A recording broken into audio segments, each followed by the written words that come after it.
सबसे पहली बात आती है ये बजट होता क्या है, गवर्नमेंट का बजट क्या होता है। तो ये क्या है कि गवर्नमेंट एक एस्टीमेट बनाती है आने वाले टाइम में कि अंदाज़न गवर्नमेंट के कितने खर्चे होंगे, कितनी रिसिप्ट्स रहेंगी।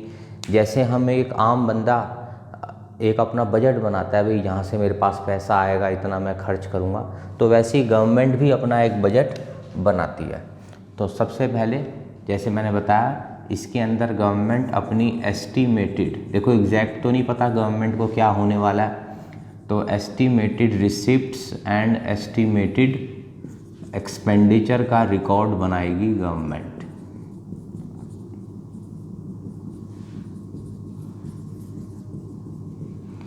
और ये रिकॉर्ड बनता है एनुअल बेसिस का रिकॉर्ड गवर्नमेंट बनाती है। तो ये तो होगी बजट की डेफिनेशन कि it is a statement of estimated receives and estimated expenditure of government for coming 1 year, एक ईयर का बनता है। अब इससे होगा क्या, यानी अगला क्वेश्चन आता है, वेरी इंपॉर्टेंट क्वेश्चन, क्या है इसको बनाने से हमें फ़ायदा क्या होगा गवर्नमेंट को, जिसे हम बोलते हैं ऑब्जेक्टिव्स ऑफ गवर्नमेंट बजट। तो देखो सबसे पहला मेन ऑब्जेक्टिव गवर्नमेंट क्या पूरा करेगी अपना बजट बनाने से, तो उसे बोलते हैं हम रीएलोकेशन ऑफ रिसोर्सेस।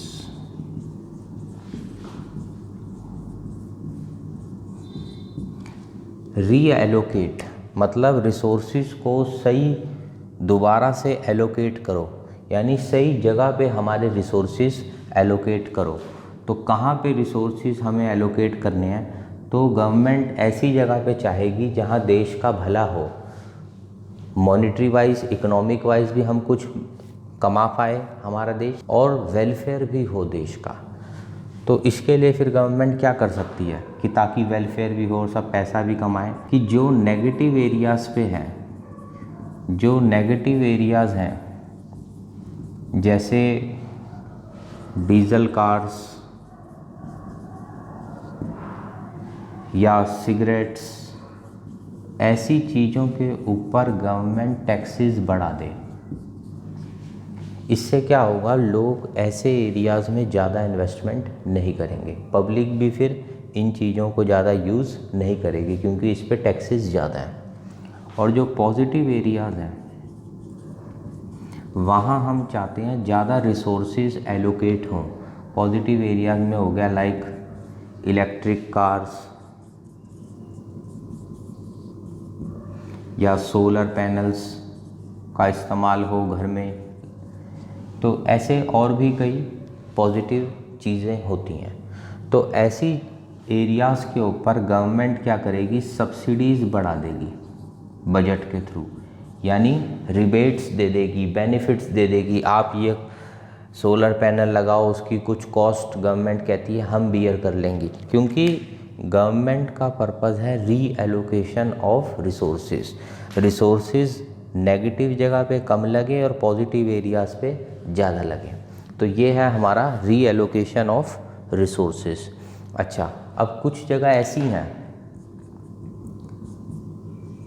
जहाँ पे कोई इन्वेस्ट भी नहीं करना चाहता, जैसे सैनिटेशन हो गई, साफ़ सफाई हो गई, पार्क हो गया, रोड्स हो गई। तो अब इन एरियाज़ पे अपनी तरफ से तो कोई बिजनेसमैन पैसा नहीं लगाएगा, ना हम आम पब्लिक लगाएंगे। तो ऐसी जगहों पे भी बजट के थ्रू गवर्नमेंट फंड्स कुछ एलोकेट करती है जहाँ पे कोई और इन्वेस्ट ना करे।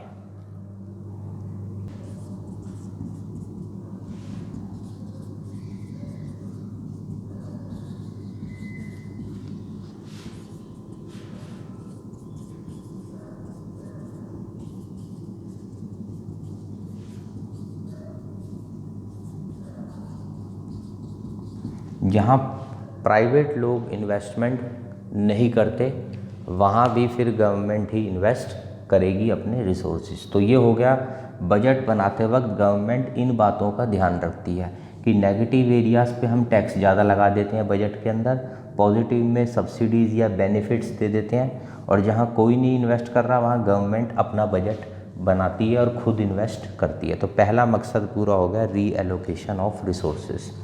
अब ज़रा इसको क्लियर कर देते हैं, नेक्स्ट समझते हैं। सेकंड पॉइंट तो देखो आपने बचपन से ही छोटी क्लासों में भी बहुत बार पढ़ा होगा, रीडिस्ट्रीब्यूशन ऑफ इनकम करो, अमीरों पे टैक्सेस लगा लो, वो पैसा गरीबों पे स्पेंड करो ताकि इनइक्वालिटीज़ ना हो। तो ये काम भी जब गवर्नमेंट बजट बनाती है तो ध्यान रखती है, क्योंकि गवर्नमेंट जब बजट बनाती है उस वक्त सारा टैक्सेस का हिसाब बनाना पड़ता है, कहाँ खर्चा करना है वो हिसाब बनता है। तो उन हिसाब को बनाते वक्त रीडिस्ट्रीब्यूशन हो जाए देश में, इसका गवर्नमेंट प्रॉपर ध्यान रखती है। तो कैसे होगी रीडिस्ट्रीब्यूशन, जैसे मैंने अभी बताया, हाई टैक्सेस ऑन रिच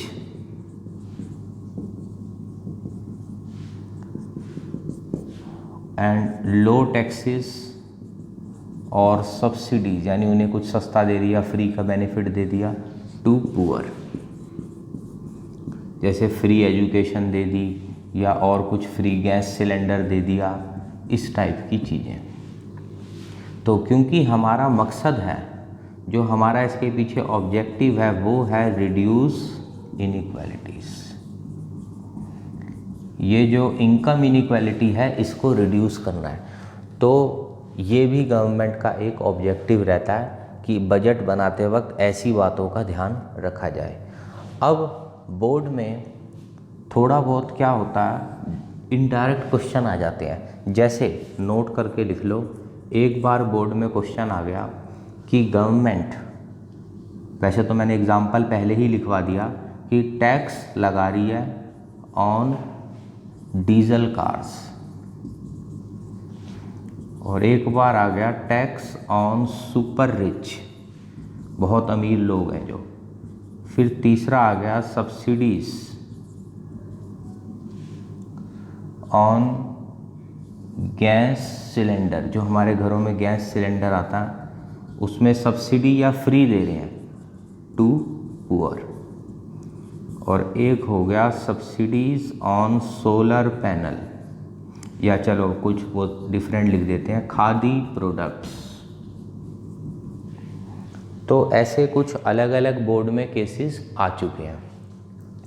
तो अब देखो, देखने में लगता है यार टैक्स पॉइंट तो पहले वाले में भी था, रीएलोकेशन वाले में भी, और टैक्स रीडिस्ट्रीब्यूशन वाले में भी है।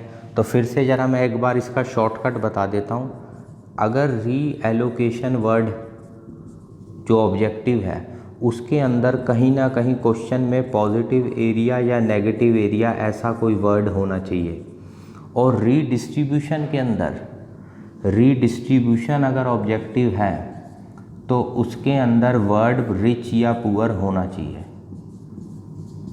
तो इससे आपको आइडिया लग जाएगा। वो बात अलग है, रीएलोकेशन में हमने एक वो भी करा था कि जहाँ कोई ना इन्वेस्ट कर रहा हो, पर मेनली यही होते हैं। तो अभी जैसे देखो आप, डीजल कार पे टैक्स, ये पॉजिटिव नेगेटिव या रिच पुअर, तो ये तो नेगेटिव वाला फिट हो रहा है। तो यहाँ पे हम समझाएंगे रीएलोकेशन ऑब्जेक्टिव। क्वेश्चन था कि इन लाइनों को देख के बजट का कौन सा ऑब्जेक्टिव है उसको एक्सप्लेन करो। अच्छा, टैक्स ऑन सुपर रिच, तो देखो रिच वर्ड आ गया, तो यहाँ हमें उस साल रीडिस्ट्रीब्यूशन वाला ये ऑब्जेक्टिव समझाना था। Subsidies on gas cylinder to poor, poor वाला ये वाला हो गया रीडिस्ट्रीब्यूशन। और सब्सिडी खादी प्रोडक्ट हो गए, सीएनजी या इलेक्ट्रिक कार्स, इस टाइप के जो मतलब देश के लिए बेनिफिशियल है, तो ये पॉजिटिव एरिया हो गया। तो आपको समझाना था रीएलोकेशन। तो ये दो जो पहले ऑब्जेक्टिव थे इनमें आपस में कन्फ्यूजन ना हो, इसलिए मैंने ये लिख दिया। अब हम लिखते हैं अपना अगला थर्ड, स्टेबलाइज करना। देखो एक होता है कोई चीज़ बहुत ऊपर चली गई या बहुत नीचे चली गई, तो ये हो गई बहुत ज़्यादा फ्लक्चुएशंस। तो हमें मान लो ये नॉर्मल लेवल है, तो ना इससे बहुत ऊपर लेके जाना है ना बहुत नीचे। मान लो ये प्राइस का नॉर्मल है, डिमांड का ये नॉर्मल लेवल है, तो ना प्राइस डिमांड बहुत हाई हो ना ये चीज़ें बहुत लो हों। इसे बोलते हैं स्टेबिलिटी बना के रखना। तो बजट के अंदर गवर्नमेंट ऐसे स्टेप्स भी लेती है ताकि देश में ये जो एक्स्ट्रा प्राइस फ्लक्चुएशंस हैं ये ना हो। तो through budget government tries to maintain stability.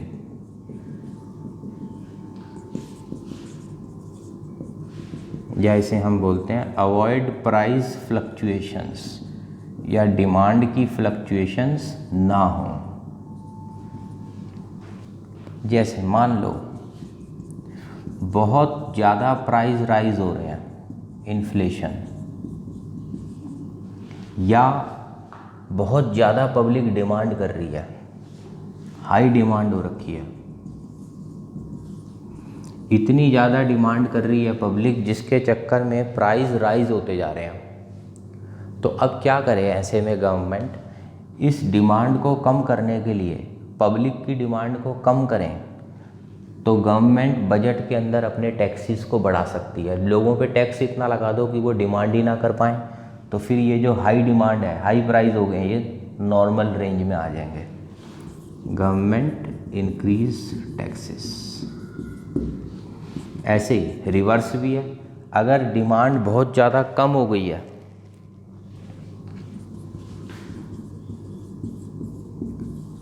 Deflation, यानी बहुत कम डिमांड हो गई है, तो गवर्नमेंट ये जो हाई टैक्सेस है इनको कम कर सकती है ताकि पब्लिक पे वापस पैसा ज़्यादा आ जाए और वो डिमांड बढ़ा सके। या गवर्नमेंट ऐसे भी कर सकती है,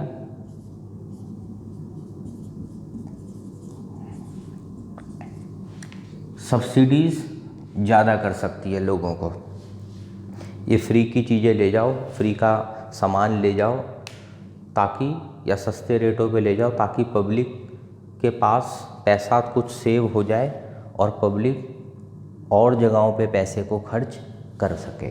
कुछ चीज़ें सस्ती दे दी, सब्सिडीज़ दे दी ताकि पब्लिक की डिमांड बढ़ सके।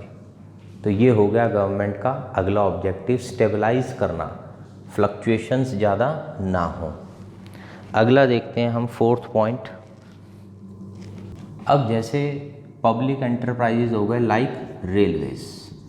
अब क्या होता है, ये जो रेलवेज हैं, गवर्नमेंट के एंटरप्राइजेज हैं, इनके पास एक मोनोपोली है। मोनोपोली मतलब ये अकेले हैं, तो अगर इनको बजट के थ्रू कंट्रोल ना किया जाए तो एक रिस्क है कि कहीं ये अपनी मोनोपोली का फ़ायदा उठा के पब्लिक से ज़्यादा हाई चार्ज ना कर लें, टिकट के रेट बहुत ज़्यादा हाई ना कर दें। तो इसीलिए बजट जब बनता है तो वो इन एंटरप्राइजेज़ को भी कंट्रोल करके रखता है, उनके ऊपर नज़र रखता है ताकि ये पब्लिक के साथ कोई गलत काम ना करें, उनको एक्सप्लॉइट ना करें। और हाँ, इनको जब कभी कोई ज़रूरत है पैसे की, तो बजाय ये पब्लिक को एक्सप्लॉइट करने के गवर्नमेंट को बता सकते हैं, गवर्नमेंट अपने बजट में इनके लिए फिर अलग से फंड्स एलोकेट कर देगी। तो ये काम भी बजट के अंदर होता है जब बजट बनता है कि इन एंटरप्राइजेस को कैसे हमें संभाल के रखना है, कैसे पब्लिक का भी कोई एक्सप्लॉइटेशन ना हो।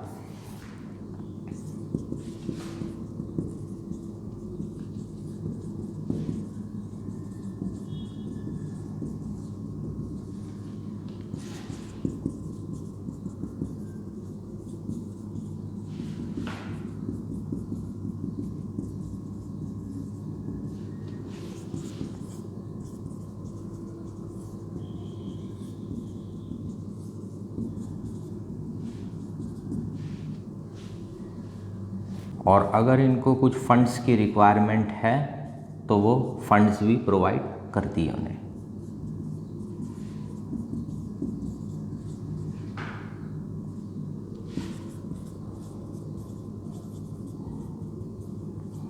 तो बजट बनाते वक्त अगला ध्यान ये भी रखा जाता है कि इन एंटरप्राइजेस को कैसे सही तरीके से हमें चलाना है देश में। नेक्स्ट और लास्ट ऑब्जेक्टिव है हमारा फिफ्थ, इकोनॉमी की हमारी ग्रोथ हो। नाम से लग रहा है इकोनॉमिक ग्रोथ, देश में काम बढ़े। तो क्या मतलब है इसका कि सस्टेनेबल इंक्रीज, यानी कि सस्टेनेबल मतलब कंटिन्यूस रहे वो, इंक्रीज इन जीडीपी, या हम बोल सकते हैं production of goods and services.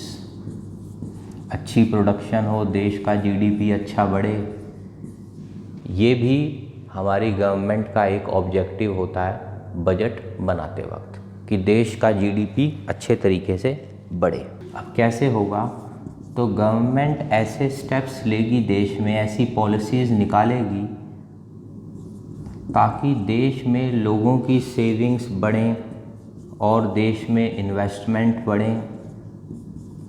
अच्छे एरियाज़ में जब इन्वेस्टमेंट बढ़ेगी देश में तो अपने आप देश की प्रोडक्शन बढ़ेगी और ग्रोथ, सेविंग्स, इन्वेस्टमेंट इंक्रीज हो। गवर्नमेंट इंफ्रास्ट्रक्चर पे एक्सपेंडिचर बढ़ाएगी। इंफ्रास्ट्रक्चर, जब देश का इंफ्रास्ट्रक्चर अच्छा होगा, इंफ्रास्ट्रक्चर में सब चीज़ें आ गई, आपकी बैंकिंग, एजुकेशन, सब कुछ आ गया इसमें। अगर ये अच्छा होगा तो जो प्राइवेट सेक्टर है वो भी ग्रो करेगा और ऑटोमेटिकली देश की प्रोडक्शन या जीडीपी बढ़ जाएगा। तो ये थे हमारे गवर्नमेंट के ऑब्जेक्टिव्स, बजट बनाते वक्त जिन बातों का ध्यान रखा जाता है। अब देखो, गवर्नमेंट बजट में 2 कंपोनेंट्स होते हैं। कुछ तो आती हैं गवर्नमेंट के पास रिसिप्ट्स ऑफ गवर्नमेंट, और दूसरा हो गया खर्चे।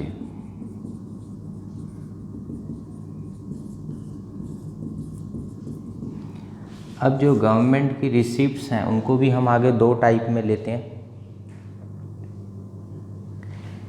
एक तो होती हैं गवर्नमेंट की कैपिटल रिसिप्ट्स,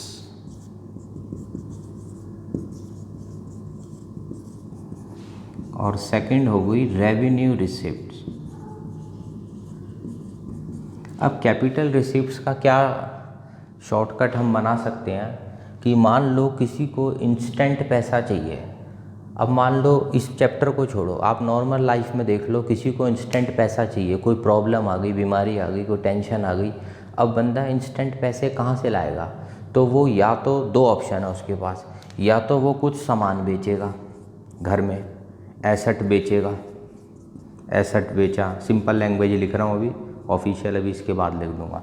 या वो क्या करेगा, कहीं से लोन लेगा, बैंक से, यार दोस्त से, कहीं से। तो 2 ही तरीके हैं। तो इन्हीं दोनों तरीक़ों को अगर गवर्नमेंट यूज़ करे, कहीं इमरजेंसी है, पैसे चाहिए, गवर्नमेंट ने कुछ एसेट अपना बेच दिया, कम कर दिया, लायबिलिटी यानी लोन ले लिए, तो इसे बोलेंगे गवर्नमेंट की कैपिटल रिसिप्ट। और जितनी रिमेनिंग है, जो बच गई गवर्नमेंट की रिसिप्ट्स, वो आएंगी रेवेन्यू कैटेगरी में। तो इसको थोड़ा ऑफिशियल लैंग्वेज में कैसे लिखेंगे? एसेट बेचना, इसे बोलेंगे हम एसेट्स कम हो गए, डिक्रीज इन एसेट्स।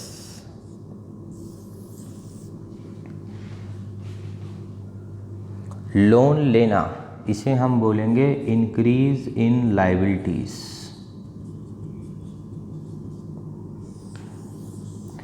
तो कैपिटल रिसिप्ट्स की डेफिनेशन होगी, these are the receipts which cause either decrease in assets और इंक्रीज इन लायबिलिटीज। ठीक है, डेफिनेशन आप लिख सकते हो। रेवेन्यू रिसिप्ट क्या है? तो ऐसी रिसिप्ट्स गवर्नमेंट की जहां ना तो कोई एसेट कम हुआ, ना तो गवर्नमेंट ने एसेट बेचा, ना कोई लायबिलिटीज़ बढ़ी, गवर्नमेंट ने लोन भी नहीं लिया। जैसे एग्जांपल हो गया आपका टैक्स। हम हाईवे से निकले, गवर्नमेंट ने हमसे टोल टैक्स लिया। अब टोल टैक्स लिया तो क्या गवर्नमेंट ने हमें अपना एसेट बेच दिया? कोई रोड बेच दी हमें? नहीं बेची। क्या गवर्नमेंट ने मुझसे कोई लोन लिया है कि मुझे वापस करेगी अगले साल? नहीं लेगी। तो वो टोल टैक्स आ गया रेवेन्यू रिसिप्ट्स। ऐसे ही गवर्नमेंट ने रेलवे की टिकट बेची, वो भी ना तो एसेट बेचा ना लोन लिया है, रेवेन्यू रिसिप्ट। पर अगर गवर्नमेंट ने होता अमेरिका से लोन लिया है तो बोलते कैपिटल रिसिप्ट, क्योंकि इस डेफिनेशन में फिट हो रहा है, इंक्रीज इन लायबिलिटीज़। गवर्नमेंट ने अपनी कंपनी के शेयर्स बेच दिए प्राइवेट लोगों को, कुछ हिस्सा बेच दिया कंपनी का, तो कंपनी बेच दी, एसेट्स कम हो गए, कैपिटल रिसिप्ट्स। इसकी डेफिनेशन नहीं होती। अगर कोई रिसिप्ट ऐसी है जिससे ना ये हुआ ना ये हुआ, तो समझ जाओ वो है रेवेन्यू रिसिप्ट्स। तो ये थी हमारी रिसिप्ट्स ऑफ गवर्नमेंट। तो इसको आप शॉर्ट में ऐसे लिख सकते हो, कैपिटल रिसिप्ट को, जो मैंने सिंपल हिंदी बोली थी, अगर इंस्टेंट पैसा चाहिए हो तो जो 2 ऑप्शन है। अब हम इस साइड चलते हैं, एक्सपेंडिचर ऑफ गवर्नमेंट। ऐसे यहाँ है, पहला हो गया हमारा कैपिटल एक्सपेंडिचर और दूसरा हो गया रेवेन्यू एक्सपेंडिचर। तो कैपिटल एक्सपेंडिचर, जैसे वहाँ कैपिटल रिसीप्ट था, इंस्टेंट बहुत पैसा चाहिए, करोड़ों रुपए चाहिए था, तो 2 ऑप्शन वो पड़े थे। ऐसे ही यहाँ पे भी आप मन में मान सकते हो, इंस्टेंट करोड़ों रुपए खर्च हो गए गवर्नमेंट के। अब ये कहाँ होगा, तो फर्स्ट ये खर्च हो सकते हैं, उसी से कनेक्ट कर लो। एसेट तब बेचा था, अगर एसेट बनाना पड़ जाए, एसेट बनाया, कोई कंपनी बनाई, हॉस्पिटल बनाया, डैम बनाया, इन सब चीज़ों में करोड़ों रुपए लग जाएंगे एक साथ ही। इंक्रीज इन एसेट्स, जैसे मैंने बताया गवर्नमेंट ने हॉस्पिटल बनाया, डैम बनाया, ये सब, तो ये हो गया हमारा कैपिटल एक्सपेंडिचर। सेकंड, ये अभी हम कैपिटल एक्सपेंडिचर को देख रहे हैं, ये इस साइड में मैं समझा रहा हूँ। दूसरा, वही लायबिलिटी से जोड़ लो, पिछली बार लोन लिए थे तो करोड़ों आ गए थे, अब लोन लौटाना पड़े तो करोड़ों चले भी जाएंगे। लोन्स रीपेड, ये तो थोड़ा सिंपल वर्ड हो गया, पेपर में ऑफिशियल लिखेंगे डिक्रीज इन लायबिलिटीज। तो कैपिटल एक्सपेंडिचर की डेफिनेशन, ऐसे खर्चे, पहले तो अपने मन में रख लो, वो करोड़ों निकल गए जेब से, या तो हमने लोन उतारे होंगे या कोई नया एसेट बनाया होगा, ये तो सिंपल हिंदी होगी। ऑफिशियल लैंग्वेज क्या हुई, these are the expenditures which either lead to increase in assets और decrease in liabilities. Revenue expenditure की कोई डेफिनेशन नहीं होती, फिर वही जवाब है, जो रिमेनिंग खर्चे हैं गवर्नमेंट के, ऐसे खर्चे जहां ना तो गवर्नमेंट का कोई एसेट बना, ना कोई कर्जा उतरा। जैसे मान लो गवर्नमेंट ने रोड पे साफ़ सफाई करी, अब इस साफ़ सफाई करने पे खर्चा तो हुआ, पर ना तो कोई नया एसेट बना गवर्नमेंट का, ना देश के कर्जे उतरे, तो ये साफ़ सफाई, रिपेयर, मेंटेनेंस सब है रेवेन्यू एक्सपेंडिचर। स्टाफ को सैलरी दी गवर्नमेंट ने अपनी, वो भी यही है रेवेन्यू एक्सपेंडिचर, क्योंकि ना कोई देश के एसेट बने, ना देश के कर्जे उतरे। पर अगर मैं कहूँ इंडिया ने अमेरिका का लोन लौटा दिया, तो ये लोन लौटाना ये हो गया डिक्रीज इन लायबिलिटीज़, यानी कैपिटल एक्सपेंडिचर। तो आज की क्लास में हमने एक इंट्रोडक्शन देख लिया इनका, अगली क्लास में हम इनके थोड़े आइडेंटिफिकेशन के केसेस करेंगे। पर ये जो मैंने आज सारा बोला है, ये अपना रजिस्टर में बार बार मैं कहता हूँ सारे पॉइंट्स लिखो, हर चीज़ मैं कई बार यहाँ नहीं भी लिख पाता, मैं ओरल बोल रहा हूँ, पर आप लोग पॉज करके वीडियो वो चीज़ ज़रूर लिखो, एक नए रजिस्टर में प्रॉपर अपना सीक्वेंस में सारे चैप्टर्स का नोट्स यहीं से बना लो। तो आज ये सारे केसेस एक बार जो भी मैंने डिटेल में तो अभी नहीं गया मैं इन केसेस के, ऊपर से मैंने डेफिनेशंस और बताया है। अगली क्लास में हम इसके थोड़े हाई ऑर्डर क्वेश्चन और आइडेंटिफिकेशन वाले केसेस करेंगे, कि जहां वो पूछेगा कि ये कौन सी कैटेगरी का है, रिसिप्ट है, एक्सपेंडिचर है, कैपिटल है, रेवेन्यू है, क्या है। तो इसको करो, अगली क्लास में आगे कंटिन्यू करते हैं। Thank you.